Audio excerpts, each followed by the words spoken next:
ജീവന്റെയും കൃതജ്ഞതയുടെയും കേന്ദ്രം എന്ന ശീർഷകത്തിലുള്ള പ്രബോധനത്തിലൂടെ നമുക്ക് ദൈവവചനം പഠിക്കാം.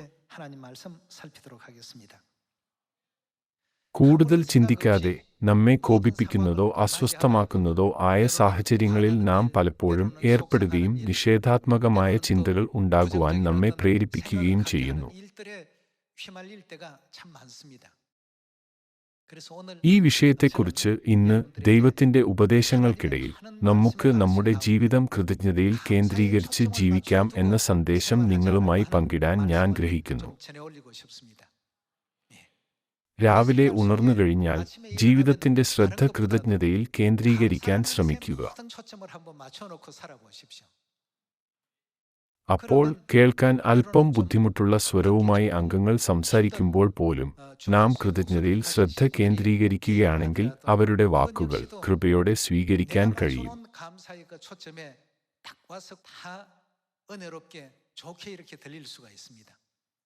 മറുവശത്ത് നാം കൃതജ്ഞതയിൽ ശ്രദ്ധ കേന്ദ്രീകരിച്ചില്ലെങ്കിൽ അപ്രതീക്ഷിതമായ സാഹചര്യങ്ങൾ നമ്മെ ദേഷ്യത്തിലാക്കുകയും അസ്വസ്ഥരാക്കുകയും ചെയ്യും. എന്നിരുന്നാലും കാലക്രമേണ എന്തുകൊണ്ടാണ് ഞാൻ അങ്ങനെ പെരുമാറിയത്? എനിക്ക് വ്യത്യസ്തമായി പ്രവർത്തിക്കാമായിരുന്നു എന്ന് നാം ചിന്തിക്കുന്നു. നിങ്ങൾ പലപ്പോഴും അങ്ങനെ ചെയ്യാറില്ലേ? അതിനാൽ നമ്മുടെ ജീവിതം കൃതജ്ഞതയിൽ കേന്ദ്രീകരിച്ച് ജീവിക്കുകയാണെങ്കിൽ പ്രസംഗിക്കുമ്പോൾ സുവിശേഷകന്മാർ ദൈവത്തോടുള്ള കൃതജ്ഞതയും സന്തോഷവും അനുഭവിക്കും. തൊഴിലാളികൾ അവരുടെ ജോലിസ്ഥലങ്ങളിൽ കൃതജ്ഞത നിറഞ്ഞവരായിരിക്കും. കൂടാതെ വിദ്യാർത്ഥികൾ അവരുടെ സ്കൂളുകളിൽ കൃതജ്ഞതയ്ക്കുള്ള നിരവധി കാരണങ്ങൾ കണ്ടെത്തും.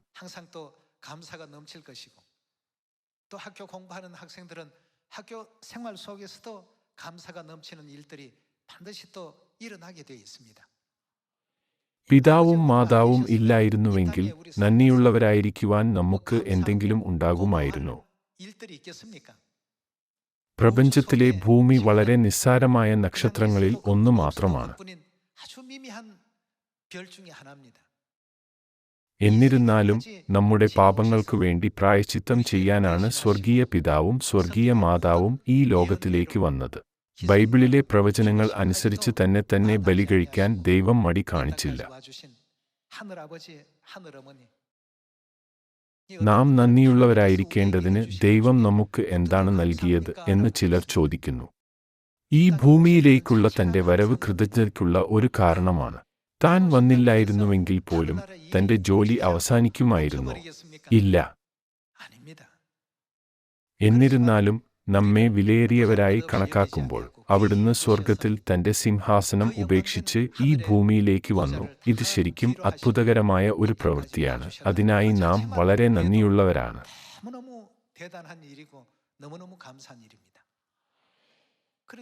മാത്രമല്ല അവിടുന്ന് തന്റെ സൃഷ്ടിയാൽ പരിഹസിക്കപ്പെടുകയും ഉപദ്രവിക്കപ്പെടുകയും ചെയ്തു. അത്തരം അസ്വസ്ഥമായ ചുറ്റുപാടുകളെ നേരിടാൻ അദ്ദേഹം മടി കാണിച്ചില്ല. എന്നാൽ കത്രിക്കുന്നവരുടെ മുമ്പിൽ നിശബ്ദയായ ഒരു കുഞ്ഞാടിനെ പോലെ നിശബ്ദമായി ആ പാതയിലൂടെ സഞ്ചരിച്ചു. ദയവായി പിതാവിന്റെയും മാതാവിന്റെയും ജീവിതത്തെക്കുറിച്ച് ചിന്തിക്കുക. തീർച്ചയായും നമുക്ക് ചുറ്റുമുള്ളവരോട് നാം നന്ദി പറയണം. എങ്കിലും പിതാവിനോടും മാതാവിനോടും നന്ദി പറയാൻ നാം ഒരിക്കലും മറക്കരുത്. അതുകൊണ്ടാണ് ബൈബിൾ വായിക്കുമ്പോഴെല്ലാം ഞാൻ ദാവീദിനെ ബഹുമാനിക്കുന്നത്. ഏറ്റവും ചെറിയ കാര്യത്തിലും സൃഷ്ടാവായ ദൈവത്തിന് സ്തോത്രം ചെയ്യുവിൻ എന്ന് അവൻ പറഞ്ഞു.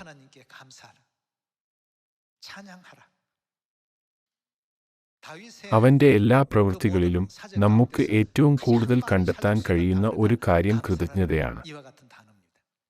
ഞാൻ ശരിക്കും അസൂയപ്പെടുന്നു. ദാവീദിന്റെ ജീവിതം എല്ലായ്പ്പോഴും ആനന്ദദായകമായിരുന്നില്ല. അവൻ ഒറ്റിക്കൊടുക്കപ്പെട്ടതിനാൽ അവൻ പുറത്താക്കപ്പെട്ടു. അവന്റെ ജീവൻ അപകടത്തിലായിരുന്നു. ഒരു രാജാവെന്ന നിലയിൽ സമാധാനവും വിശ്രമവും ആസ്വദിക്കുന്നതിനു പകരം അത്തരം കഷ്ടതകളിലൂടെ കടന്നുപോയെങ്കിലും ദാവീദ് എപ്പോഴും ദൈവത്തിന് നന്ദി അർപ്പിച്ചു. സ്രഷ്ടാവായ ദൈവത്തിന് ഞാൻ നന്ദി പറയുന്നു. ഈജിപ്ത് സൈന്യത്തിൽ നിന്ന് ഇസ്രായേലിനെ മോചിപ്പിച്ചതിന് ഞാൻ ദൈവത്തിന് നന്ദി പറയുന്നു. കനാനിലേക്ക് പ്രവേശിക്കാൻ ഇസ്രായേലിനെ അനുവദിച്ചതിന് ഞാൻ ദൈവത്തിന് നന്ദി പറയുന്നു. ദാവീദ് എല്ലായ്പ്പോഴും ദൈവത്തിന് നന്ദി പറഞ്ഞു. അതുകൊണ്ടാണ് ദൈവം ദാവീദ് എന്റെ സ്വന്തം ഹൃദയപ്രകാരമുള്ള ഒരു മനുഷ്യനാണ് എന്ന് പറഞ്ഞത്.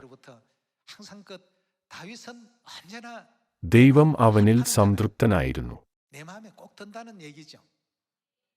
താൻ ചെയ്തതുപോലെ ദൈവത്തിന്റെ ഹൃദയത്തെ പ്രസാദിപ്പിക്കുന്ന ഒരു ജീവിതം നയിക്കാൻ ആർക്കാണ് കഴിയുക?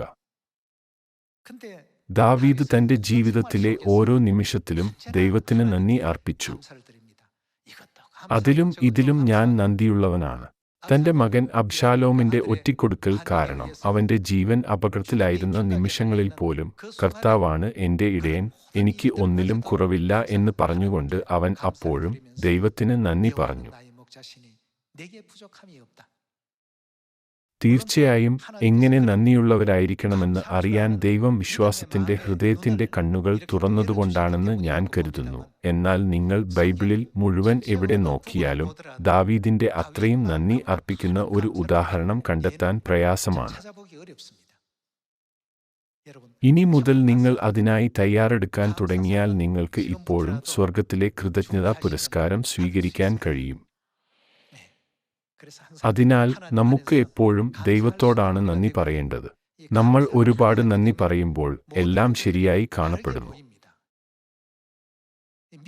വിശ്വാസത്തിന്റെ കണ്ണുകൾ എന്താണ് കാണുന്നത്? അവർ ഒരു വഴി കാണുന്നില്ലേ?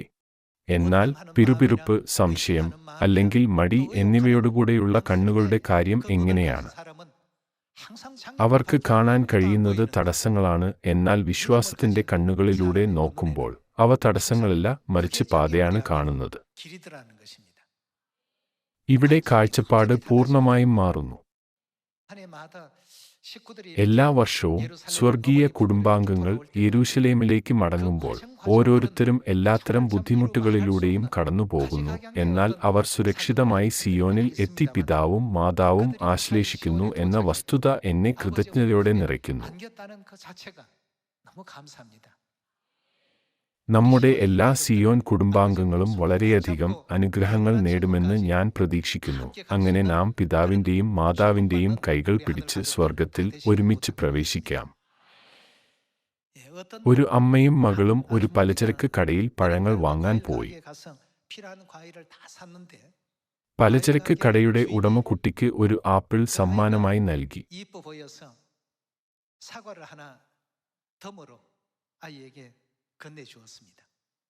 ഇത് കണ്ടപ്പോൾ അമ്മ മകളോട് ചോദിച്ചു, ഇതുപോലെ എന്തെങ്കിലും ലഭിക്കുമ്പോൾ എന്ത് പറയാൻ ആണ് ഞാൻ നിന്നെ പഠിപ്പിച്ചത്? ഒരു നിമിഷം ചിന്തിച്ച ശേഷം കുട്ടി പറഞ്ഞു, മാഡം, ദയവായി ഇതിന്റെ തൊലി എനിക്ക് വേണ്ടി എടുത്തുകളയൂ. എല്ലാവരോടുമായി ഇത് ഒരു യഥാർത്ഥ കഥയാണ്. ഈ അവസ്ഥയിൽ നാം എന്താണ് ചെയ്യേണ്ടത്? നന്ദി എന്ന് മകൾ പറയണമെന്ന് അമ്മ ആഗ്രഹിച്ചു. പക്ഷേ മകൾക്ക് അമ്മയുടെ പഠിപ്പിക്കലുകൾ മനസ്സിലായില്ല. പകരം അതിന്റെ തൊലി കളയാൻ അവൾ ആവശ്യപ്പെട്ടു. കൃതജ്ഞത അപ്രത്യക്ഷമായ ഒരു കാലത്താണ് നാം ജീവിക്കുന്നത്. സ്വർഗത്തിൽ ദൈവത്തോടുള്ള നമ്മുടെ പ്രാർത്ഥനകളെ നിറഞ്ഞിരിക്കുന്ന കൊട്ടകളുണ്ട്. ഇത് ബൈബിളിൽ നിന്നുള്ള ഒരു കഥയല്ല, ആ കാര്യത്തെ ചിത്രീകരിക്കാനാണെന്ന് ദയവായി ശ്രദ്ധിക്കുക. സ്വർഗത്തിൽ ശരിക്കും അങ്ങനെയൊരു കൊട്ട ഉണ്ടോ എന്ന് ചോദിക്കരുത്. ഒന്ന് കൃതജ്ഞതയുടെ ഒരു കൊട്ടയും മറ്റൊന്ന് ആഗ്രഹങ്ങളുടെ ഒരു കൊട്ടയുമാണ്. കൊട്ടകൾ നിറച്ചു കഴിഞ്ഞാൽ ദൂതന്മാർ അവയെ ദൈവത്തിലേക്ക് കൊണ്ടുപോകും. ആഗ്രഹങ്ങളുടെ കൊട്ട എല്ലായ്പ്പോഴും വക്കോളം നിറയുകയും ഇടയ്ക്കിടെ ദൈവത്തിലേക്ക് കൊണ്ടുപോകുകയും ചെയ്യുന്നു. എന്നാൽ ഒരു വർഷം കഴിഞ്ഞിട്ടും കൃതജ്ഞതയുടെ കൊട്ട നിറയുന്നില്ല. സിംഹാസനത്തിലേക്ക് കൊണ്ടുവരപ്പെടുവാൻ അത് പൂർണ്ണമായും നിറയ്ക്കപ്പെടണം. എല്ലാവരോടുമായി ഇങ്ങനെയാണോ നാം നമ്മുടെ ജീവിതം നയിക്കേണ്ടത്? പിതാവേ, ദയവായി എനിക്ക് വേണ്ടി ഇത് ചെയ്യണമേ. മാതാവേ, ദയവായി എനിക്ക് വേണ്ടി അത് ചെയ്യണമേ. നാം പ്രാർത്ഥനകളിലൂടെ തുടർച്ചയായി അത് ചോദിക്കണം. എന്നിരുന്നാലും അതിനൊപ്പം നാം കൃതജ്ഞതയുടെ പ്രാർത്ഥനകളും അർപ്പിക്കണം. അതുകൊണ്ടാണ് 2000 വർഷങ്ങൾക്ക് മുമ്പ് യേശു ഈ ഉപമ നമുക്ക് നൽകിയത്. നമുക്ക് ലൂക്കോസ് 17 അധ്യായം 11 നോക്കാം. അധ്യായം 17 11. അവൻ യെരൂശലേമിലേക്ക് യാത്ര ചെയ്യുകയിൽ ശമര്യയ്ക്കും ഗലീലയ്ക്കും നടുവിൽ കൂടി കടക്കുമ്പോൾ ഒരു ഗ്രാമത്തിൽ ചെല്ലുന്നേരം കുഷ്ഠരോഗികളായ 10 പുരുഷന്മാർ അവന് എതിർപ്പെട്ട് അകലെ നിന്നുകൊണ്ട്, യേശു, നായകാ, ഞങ്ങളോട് കരുണയുണ്ടാകേണമേ എന്ന് ഉറക്കെ പറഞ്ഞു. അവൻ അവരെ കണ്ടിട്ട്, നിങ്ങൾ പോയി പുരോഹിതന്മാർക്ക് നിങ്ങളെ തന്നെ കാണിപ്പിൻ എന്നു പറഞ്ഞു. പോകയിൽ തന്നെ അവർ ശുദ്ധരായി തീർന്നു. അവരിൽ ഒരുത്തൻ തനിക്ക് സൗഖ്യം വന്നത് കണ്ട് ഉച്ചത്തിൽ ദൈവത്തെ മഹത്വപ്പെടുത്തിക്കൊണ്ട് മടങ്ങിവന്ന് അവന്റെ കാൽക്കൽ കവിണ്ണു വീണ് അവന് നന്ദി പറഞ്ഞു. അവൻ യേശുവിനോട് കൃതജ്ഞത കാണിച്ചു. അവനോ ശമര്യക്കാരൻ ആയിരുന്നു. 10 പേർ ശുദ്ധരായി തീർന്നില്ലയോ? 9 പേർ എവിടെ?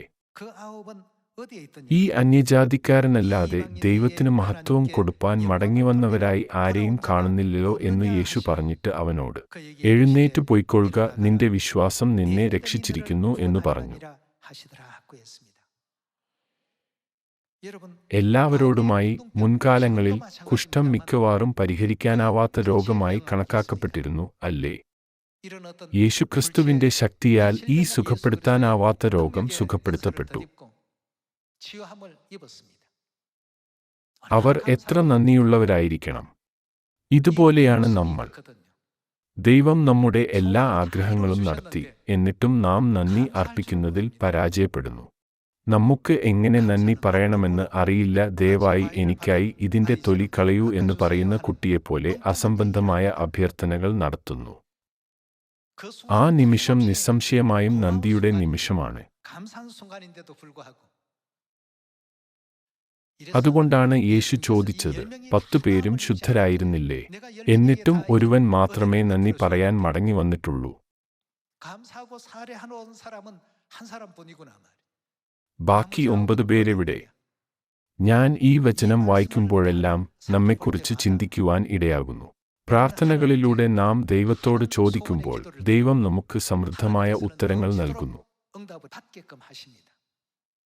നമുക്ക് എന്തെങ്കിലും ലഭിക്കുമ്പോൾ കുട്ടിക്ക് ഒരു ആപ്പിൾ ലഭിച്ചതുപോലെ പറയാനുള്ള ഏറ്റവും മികച്ച കാര്യം എന്താണ്? നമ്മൾ നന്ദി പറയണം. ആ കുട്ടിയെപ്പോലെ യുക്തിരഹിതമായ ആവശ്യങ്ങൾ ഉന്നയിക്കുകയും അങ്ങനെ കൂടുതൽ ഭാരം കൂട്ടുകയും ചെയ്യരുത്. പകരം, പിതാവേ, മാതാവേ, നന്ദി. ഞാൻ ഒരു ചെറിയ അഭ്യർത്ഥന നടത്തി, പക്ഷേ അങ്ങ് എനിക്ക് വളരെ മഹത്തായ ഒരു കാര്യം നൽകി. നന്ദി. അങ്ങയുടെ കൃപ ഞാൻ ഒരിക്കലും മറക്കില്ല. നാം അത് നമ്മുടെ ഹൃദയത്തിൽ കൊത്തിവയ്ക്കണം. എങ്കിലും നാം അതിനെ നിസ്സാരമായി കാണുകയും കൃതജ്ഞത പ്രകടിപ്പിക്കുന്നതിൽ പരാജയപ്പെടുകയും ചെയ്യുന്നു. ഇന്ന് നന്നായി പോയി, പ്രശ്നങ്ങളൊന്നുമില്ലാതെ ഒരു മാസം കടന്നുപോയി, അപകടങ്ങളൊന്നുമില്ലാതെ ഒരു വർഷം കടന്നുപോയി എന്ന് ചിന്തിക്കുന്നതിനു പകരം, ദൈവം എല്ലാ വർഷം മുഴുവനും പിന്തുടരുന്നുവെന്ന് ഓർക്കുക. അവൻ നിങ്ങളെ അപകടത്തിൽ നിന്ന് പിന്തിരിപ്പിക്കുകയും മോശം സാഹചര്യങ്ങൾ തടയുകയും ചെയ്യുന്നു.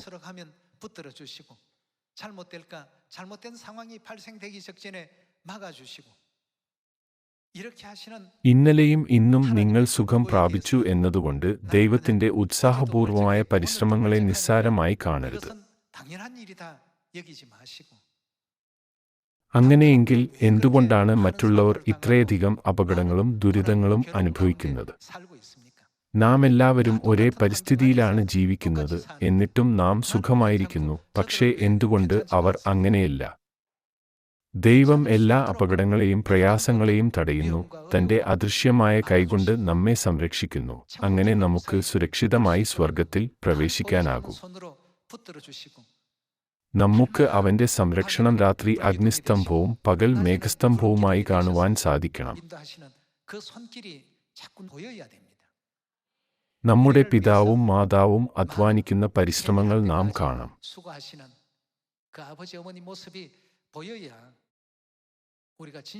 അപ്പോൾ ദാവീദിനെപ്പോലെ ദൈവം നല്ലവനും നീതിമാനുമാണ്, ദൈവം ചെയ്യുന്നതെല്ലാം സത്യമാണ്, ഞാൻ ഇതിന് നന്ദി പറയുന്നു, ഞാൻ അതിന് നന്ദി പറയുന്നു എന്ന് നമുക്ക് പറയാൻ കഴിയും. ഇപ്പോൾ നമുക്ക് നമ്മുടെ ആത്മീയ കണ്ണുകൾ തുറക്കാം. നമുക്ക് ഓരോരുത്തർക്കും വേണ്ടി പിതാവും മാതാവും അധ്വാനിക്കുന്നതിന് സാക്ഷ്യം വഹിക്കുമ്പോൾ നാം നന്ദി പറയണം. നമുക്ക് 1 തെസ്സലോനിക്കർ 5-ാം അധ്യായത്തിലേക്ക് തിരിയാം. 1 തെസ്സലോനിക്കർ 5-ാം അധ്യായം 12-ാം വാക്യം. സഹോദരന്മാരെ, നിങ്ങളുടെ ഇടയിൽ അധ്വാനിക്കുകയും കർത്താവിൽ നിങ്ങളെ ഭരിക്കുകയും പ്രബോധിപ്പിക്കുകയും ചെയ്യുന്നവരെ അറിഞ്ഞ്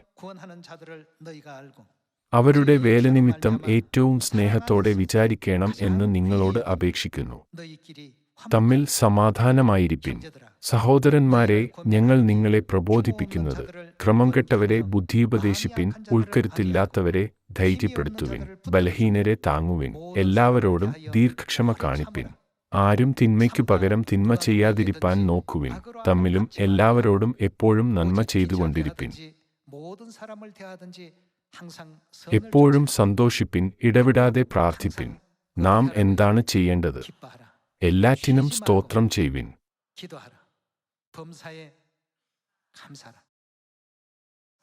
എല്ലാ സാഹചര്യങ്ങളിലും എന്നാൽ എന്തുതന്നെയാലും നന്ദി പറയുക എന്നാണ് അർത്ഥമാക്കുന്നത്. നാം പ്രയാസത്തിലാണെങ്കിലും നമ്മുടെ ആഗ്രഹങ്ങൾക്ക് ഉത്തരം ലഭിച്ചാലും നാം നന്ദി പറയണം എന്നല്ലേ ഇതിനർത്ഥം? ലളിതമായി പറഞ്ഞാൽ, നിങ്ങൾ ഏത് സാഹചര്യത്തിലായാലും നന്ദി പറയുക. ഇതല്ലോ നിങ്ങളെക്കുറിച്ച് ആരുടെ ഇഷ്ടം? ക്രിസ്തുയേശുവിൽ ദൈവേഷ്ടം. ദൈവം നമുക്ക് കഷ്ടങ്ങൾ നൽകുമ്പോൾ അത് നമ്മുടെ മാനസിക പേശികളെ ശക്തിപ്പെടുത്തുന്ന പരിശീലനം നൽകാനാണ്. അത്തരം പരിശീലനത്തിന് ശേഷം നമ്മുടെ മാനസിക പേശികൾ വളരെ ശക്തമാകും. എല്ലാവരോടുമായി നിങ്ങളിൽ പലർക്കും മഴയുള്ള കാലാവസ്ഥ ഇഷ്ടമായിരിക്കില്ല. മഴ പെയ്യുമ്പോൾ അത് പ്രവർത്തനങ്ങൾക്ക് അസൗകര്യമാവുകയും നമ്മുടെ മനസ്ഥിതിയെ ബാധിക്കുകയും ചെയ്യുന്നു. കാലാവസ്ഥ എപ്പോഴും സൂര്യപ്രകാശമുള്ളതായിരിക്കണമെന്ന് ചില ആളുകൾ ആഗ്രഹിക്കുന്നു. എന്നിരുന്നാലും അത്തരമൊരു വ്യക്തിക്ക് മരുഭൂമിയിൽ ജീവിക്കേണ്ടി വരും. മഴ പെയ്തില്ലെങ്കിൽ നിലത്തിന് എന്ത് സംഭവിക്കും?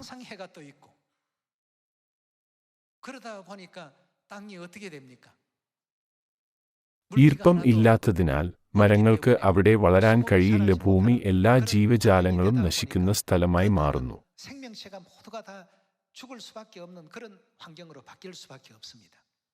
അതുകൊണ്ട് കാലാവസ്ഥയെക്കുറിച്ച് ദൈവം എന്താണ് ചെയ്യുന്നത്? ദൈവം കാലാവസ്ഥയെ മാറ്റുന്നില്ലേ? ഇന്ന് വെയിലും നാളെ മേഘാവൃതവും മറ്റന്നാൾ മഞ്ഞും ആയിരിക്കും. അവൻ ചിലപ്പോൾ മഴ പെയ്യിക്കുന്നു. തന്റെ മക്കൾ അഭയനഗരത്തിൽ ശരിയായ പ്രബുദ്ധതയോടെ തങ്ങളുടെ ജീവിതം പൂർത്തിയാക്കി മാതാവിൻ കൈപിടിച്ച് സ്വർഗീയ ഭവനത്തിലേക്ക് മടങ്ങണമെന്ന് ദൈവം ആഗ്രഹിക്കുന്നു. അതുകൊണ്ടാണ് എല്ലായ്പ്പോഴും സന്തോഷിക്കണമെന്ന് ദൈവം നമ്മോട് പറയുന്നത്. ഒരു ഗതാഗത ഭരണാധികാരികൾ നടത്തിയ ഒരു സർവേ പ്രകാരം ഏറ്റവും കൂടുതൽ അപകടങ്ങളുള്ള റോഡിന്റെ ഭാഗങ്ങൾ വളഞ്ഞുപുളഞ്ഞ ഹൈവേകളല്ല, മറിച്ച് നേരായവയാണ്. നീളം കൂടിയാൽ അപകട നിരക്ക് കൂടുതലാണ്.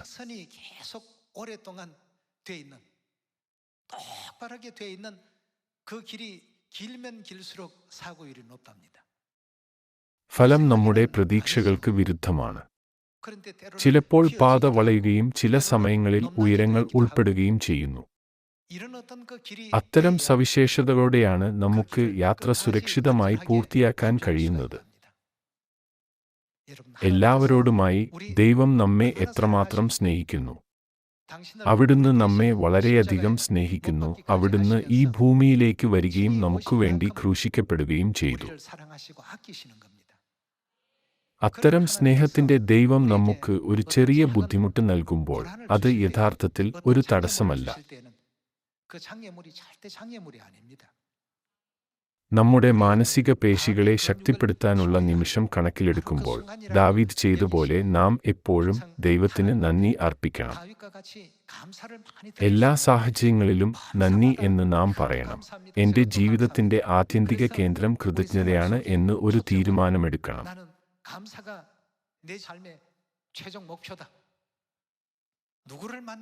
നിങ്ങൾ ആരെ കണ്ടുമുട്ടിയാലും, നിങ്ങൾ പ്രസംഗിക്കുകയാണെങ്കിലും, ബൈബിൾ പഠിക്കുകയാണെങ്കിലും, അല്ലെങ്കിൽ നിങ്ങളുടെ അയൽക്കാരുമായി സമയം ചെലവഴിക്കുകയാണെങ്കിലും, നിങ്ങൾ എല്ലായ്പ്പോഴും കൃതജ്ഞതയിൽ ശ്രദ്ധ കേന്ദ്രീകരിക്കുകയാണെങ്കിൽ, ദൈവം എല്ലായ്പ്പോഴും നിങ്ങളോടുകൂടെ ഉണ്ടായിരിക്കും.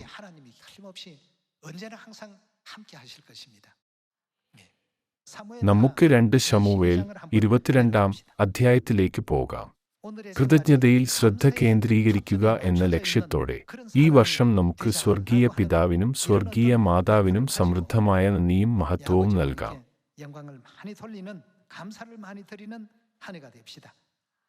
നമുക്ക് 2 ശമൂവേൽ 22-ാം അധ്യായം 47-ാം വാക്യം നോക്കാം. 22-ാം അധ്യായം 47-ാം വാക്യം. യഹോവ ജീവിക്കുന്നു, എൻ പാറ വാഴ്ത്തപ്പെട്ടവൻ, എൻ രക്ഷയുടെ പാറയായ ദൈവം ഉന്നതൻ തന്നെ. ദൈവം എനിക്കു വേണ്ടി പ്രതികാരം ചെയ്യുകയും ജാതികളെ എനിക്ക് കീഴാക്കുകയും ചെയ്യുന്നു. അവൻ ശത്രുവശത്തുനിന്ന് എന്നെ വിടുവിക്കുന്നു. എന്നോട് എതിർക്കുന്നവർക്ക് മീതെ നീ എന്നെ ഉയർത്തുന്നു. സാഹസക്കാരന്റെ കയ്യിൽ നിന്നു നീ എന്നെ വിടുവിക്കുന്നു. അതുകൊണ്ട് യഹോവേ, ഞാൻ ജാതികളുടെ മധ്യേ നിനക്ക് സ്തോത്രം ചെയ്യും, നിന്റെ നാമത്തെ ഞാൻ കീർത്തിക്കും. അവൻ തന്റെ രാജാവിന് മഹാരക്ഷ നൽകുന്നു, തന്റെ അഭിഷിക്തന് ദയ കാണിക്കുന്നു, ദാവീദിനും അവന്റെ സന്തതിക്കും എന്നേക്കും തന്നെ.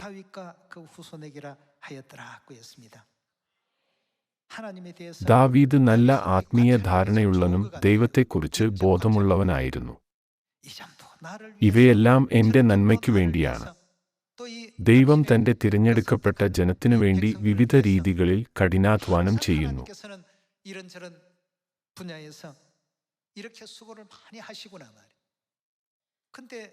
ദൈവം കൂടാരത്തിൽ വസിക്കുമ്പോൾ ഞാൻ ദേവദാരുകൊണ്ടുള്ള ഒരു കൊട്ടാരത്തിലാണ് താമസിക്കുന്നത്.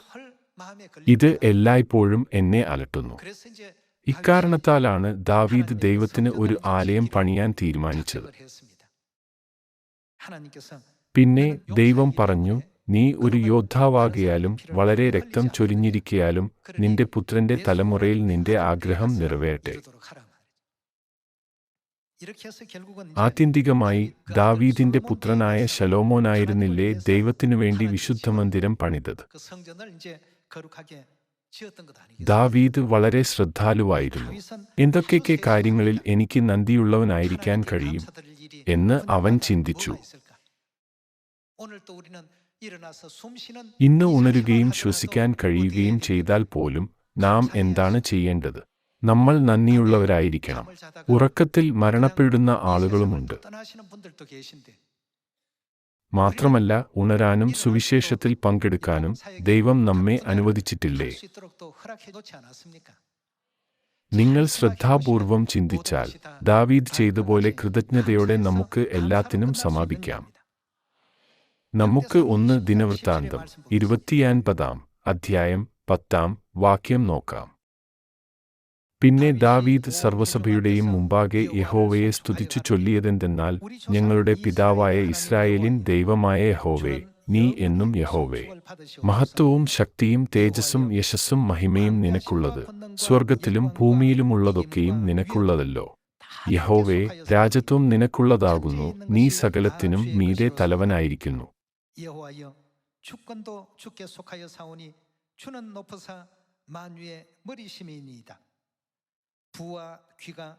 ധനവും ബഹുമാനവും നിങ്കൽ നിന്നു വരുന്നു. നീ സർവവും ഭരിക്കുന്നു. ശക്തിയും ബലവും നിന്റെ കയ്യിൽ ഇരിക്കുന്നു. സകലത്തെയും വലുതാക്കുന്നതും ശക്തീകരിക്കുന്നതും നിന്റെ പ്രവൃത്തിയാകുന്നു. ആകയാൽ ഞങ്ങളുടെ ദൈവമേ. ദാവീദ് എപ്പോഴും പ്രാർത്ഥനയിൽ നന്ദി പറഞ്ഞു. ഞങ്ങൾ നിനക്ക് സ്തോത്രം ചെയ്തു നിന്റെ മഹത്വമുള്ള നാമത്തെ സ്തുതിക്കുന്നു. എന്നാൽ ഞങ്ങൾ ഇങ്ങനെ ഇത്ര മനഃപൂർവ്വമായി ദാനം ചെയ്യേണ്ടതിന് പ്രാപ്തരാകുവാൻ ഞാൻ ആർ? എന്റെ ജനവും എന്തുള്ളൂ? സകലവും നിങ്കിൽ നിന്നല്ലോ വരുന്നത്. നിന്റെ കയ്യിൽ നിന്നു വാങ്ങി ഞങ്ങൾ നിനക്ക് തന്നതേയുള്ളൂ. സ്വർഗത്തിലും ഭൂമിയിലുമുള്ള സകലവും ദൈവത്തിനുള്ളതായതിനാൽ അവൻ പറഞ്ഞു, നിന്റെ കയ്യിൽ നിന്നു വാങ്ങി ഞങ്ങൾ നിനക്ക് തന്നതേയുള്ളൂ. ഇതിനെ മഹത്തായ ഒന്നായി എങ്ങനെ കണക്കാക്കാം? ദൈവം നമുക്ക് നൽകിയ കൃപയുമായി താരതമ്യപ്പെടുത്തുമ്പോൾ നമ്മുടെ കൃതജ്ഞത വളരെ കുറവാണ്. നമുക്ക് സങ്കീർത്തനം 50ലേക്ക് പോകാം. നമുക്ക് സങ്കീർത്തനം 50-ാം അധ്യായം 22-ാം വാക്യം നോക്കാം. ദൈവത്തെ മറക്കുന്നവരെ ഇത് ഓർത്തുകൊള്ളുവിൻ, അല്ലെങ്കിൽ ഞാൻ നിങ്ങളെ കീറിക്കളയും. വിടുവിപ്പാൻ ആരുമുണ്ടാകുകയുമില്ല. സ്തോത്രമെന്ന യാഗം അർപ്പിക്കുന്നവൻ. അവർ എന്താണ് ചെയ്യുന്നത്? എന്നെ മഹത്വപ്പെടുത്തുന്നു. തന്റെ നടപ്പിനെ ക്രമപ്പെടുത്തുന്നവനു ഞാൻ ദൈവത്തിന്റെ രക്ഷയെ കാണിക്കും.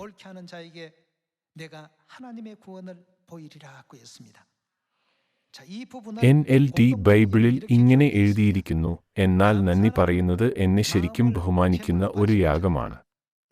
നിങ്ങൾ എന്റെ പാത പിന്തുടരുകയാണെങ്കിൽ ഞാൻ നിങ്ങൾക്ക് ദൈവത്തിന്റെ രക്ഷ വെളിപ്പെടുത്തും. കൂടാതെ ERV ബൈബിളിൽ ഇങ്ങനെ എഴുതിയിരിക്കുന്നു, നന്ദി അർപ്പിക്കുന്നവൻ എന്നെ ബഹുമാനിക്കുന്നു.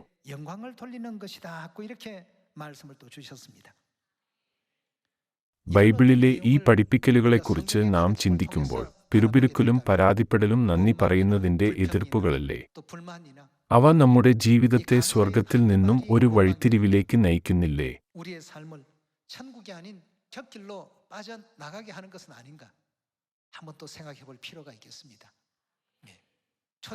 മുൻകാല സഭയിലെ വിശുദ്ധന്മാർ വളരെയധികം പീഡനങ്ങളും പ്രയാസങ്ങളും നേരിട്ടു. എന്നിരുന്നാലും അവർ അവരെ വേദനയോ ദുഃഖമോ ആയിട്ടല്ല, മറിച്ച് കൃതജ്ഞതയായിട്ടാണ് വീക്ഷിച്ചത്.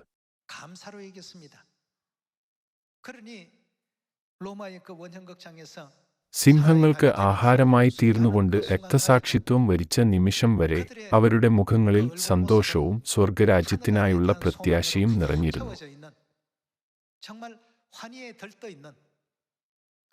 ദൈവം അവർക്ക് നൽകിയ ജീവിതത്തെ അവർ സന്തോഷത്തോടെ പ്രതിഫലിപ്പിച്ചുവെന്ന് പറയപ്പെടുന്നു, അല്ലേ? അനുകൂലമായ ഒരു അന്തരീക്ഷത്തിന് ആളുകൾ ദൈവത്തിന് നന്ദി പറയുന്നു. പക്ഷേ ബുദ്ധിമുട്ടുള്ള ഒരു സാഹചര്യം നൽകിയാൽ എന്താണ് പറയേണ്ടത് എന്നിങ്ങനെ ചിലർ ചോദ്യം ചെയ്യുന്നു. പക്ഷേ വെല്ലുവിളി നിറഞ്ഞ സാഹചര്യങ്ങളിൽ പോലും നാം എന്തു ചെയ്യണമെന്നാണ് ദൈവം പറയുന്നത്? നന്ദി നൽകുവാനാണ് അവിടുന്ന് നമ്മോട് പറയുന്നത്. നാം സ്വർഗത്തിൽ പ്രവേശിക്കുന്ന നിമിഷം വരെ നാം പുതിയ നിയമത്തിലാണ്. കൂടാതെ നമുക്ക് പിതാവിനെയും മാതാവിനെയും അറിയാം. കൂടാതെ സിയോനിലുമുണ്ട്. ഇതിനെക്കുറിച്ച് ചിന്തിക്കുക. മാത്രമല്ല, രക്ഷയെക്കുറിച്ചുള്ള വാഗ്ദാനത്തെക്കുറിച്ചും സ്വർഗത്തിലെ രാജകീയ പുരോഹിതവർഗത്തെക്കുറിച്ചും ചിന്തിക്കുക. ഇതിനായി നാം നന്ദിയുള്ളവരായിരിക്കണം. ഇന്നത്തെ ചെറിയ വിശദാംശങ്ങളിൽ മുഴുകി സ്വർഗത്തിന്റെ മഹത്വം നഷ്ടപ്പെടുത്തുന്ന വിഡ്ഢികളായ വ്യക്തികളായി നാം ഒരിക്കലും മാറരുത്.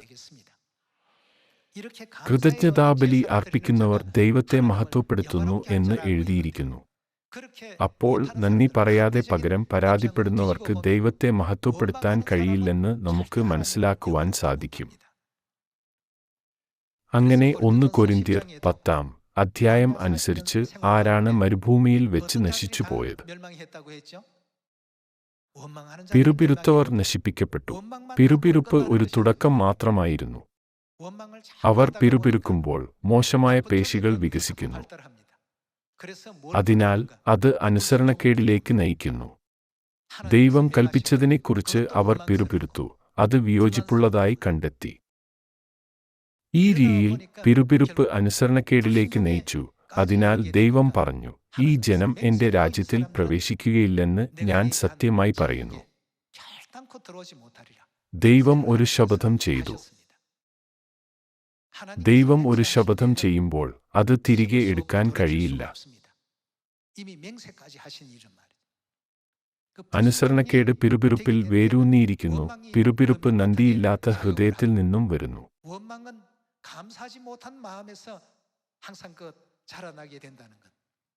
സിയോനിൽ സന്തോഷവും ആനന്ദവും നിറഞ്ഞവരായിരിക്കുവാൻ നാം ഇത് ഓർക്കണം.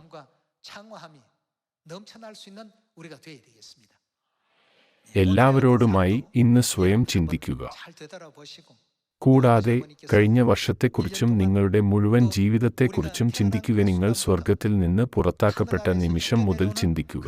ദയവായി പിതാവിന്റെയും മാതാവിന്റെയും കൃപയുടെ ഓരോ ചെറിയ വിശദാംശങ്ങളെക്കുറിച്ചും ചിന്തിക്കുക. അപ്പോൾ നിങ്ങൾ കിടക്കയിൽ പോകുമ്പോൾ ഇന്നും ഞാൻ നന്ദി അർപ്പിക്കുന്നു എന്ന് പറഞ്ഞാൽ നിങ്ങൾക്ക് നല്ല സ്വപ്നങ്ങൾ ഉണ്ടാകും. ദൈവം നിങ്ങളെ സന്തോഷത്താൽ സമൃദ്ധമായി അനുഗ്രഹിക്കുകയും കൂടുതൽ വിശ്വാസം ചേർക്കുകയും ചെയ്യും. അതിനാൽ ഈ ഭൂമിയിൽ പിതാവിനോടും മാതാവിനോടും കൂടെ ആയിരിക്കുമ്പോൾ മറ്റ് പലതിനായുള്ള വാഞ്ച നമ്മെ വിട്ടുപോകുന്നു. മനോഹരമായ ഒരു മാളികയും മനോഹരമായ ഒരു കാറും പോലുള്ള കാര്യങ്ങൾ എല്ലാം പെട്ടെന്നുള്ളതാണ്. സ്വർഗത്തിലെ കാര്യങ്ങൾ ശാശ്വതമല്ലേ? കുറച്ചുകാലത്തേക്ക് അത്തരമൊരു ജീവിതം ആസ്വദിക്കാൻ നാം നിത്യത ഉപേക്ഷിക്കണമോ? നിത്യമായതെന്താണെന്ന് നാം അന്വേഷിക്കണം. ഒന്നാമതായി, നമുക്കുവേണ്ടി ഈ ഭൂമിയിലേക്ക് വന്നതിനും നമ്മെ രക്ഷിച്ചതിനും നാം പിതാവിനോടും മാതാവിനോടും നന്ദി പ്രകടിപ്പിക്കണം. കൂടാതെ സുവിശേഷത്തിൽ തങ്ങളുടെ പങ്ക് വഹിച്ചതിന് നമ്മുടെ പ്രിയപ്പെട്ട സിയോൻ കുടുംബാംഗങ്ങളോട് നാം നന്ദിയുള്ളവരായിരിക്കണം.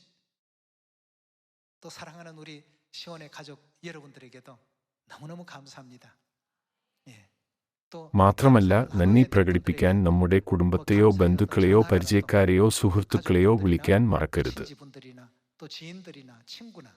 പലപ്പോഴും നന്ദി പറയുന്നവർ തീർച്ചയായും അനുഗ്രഹിക്കപ്പെടും.